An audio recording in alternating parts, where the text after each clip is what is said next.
Do you know why thousands of families carry their paralyzed loved ones to a temple in rural Rajasthan and watch them walk out on their own feet? No posters outside, no miracle claims, no loud promises on the walls, just one belief. If the miracle is real, people will find us. Every day they do. On stretchers, on shoulders. This miracle didn't begin yesterday. Its roots go back half a millennium. 500 years ago, two brothers left their village on a pilgrimage. Sant Chatur Das Ji and Sant Ganga Das Ji of the Charan clan, a community so committed to truth that their word was considered Satya itself. Near Nagaur, they stopped. On the ground ahead, men, women, children, paralyzed, abandoned. Chatur Das Ji stood there a long time, then set down everything he was carrying and never picked it up again. His brother continued. Chatur Das Ji did not. He went alone into the Himalayas. Years passed, snow fell.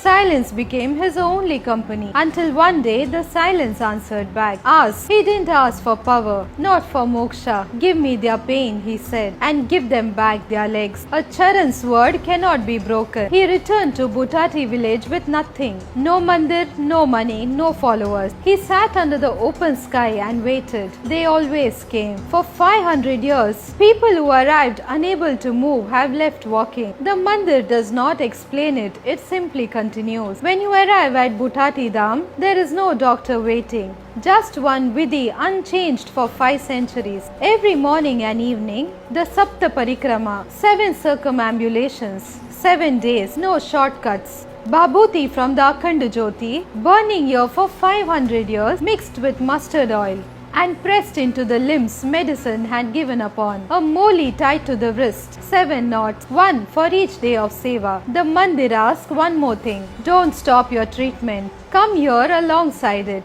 Dawai ka kaam dawai karegi, dua ka kaam dua. Whether you arrive in a luxury car or a tractor, you sleep on the same floor and cook the same dal. Nobody here is a patient. Everyone is a devotee. At the exit stands hundreds of wheelchairs, left behind by people who walked out without them, not as a decoration, as evidence. Chatur Das Ji served until he was 108 years. Then one last time he sat down and did not rise. Jeevit Samadhi, entering the earth alive. His promise did not end with him. 500 years later, they are still walking. If you enjoyed watching this video, comment Jai Chatur Das Ji. Follow me, the Temple Girl, for real stories behind our temples and traditions. And I'll see you at the next temple.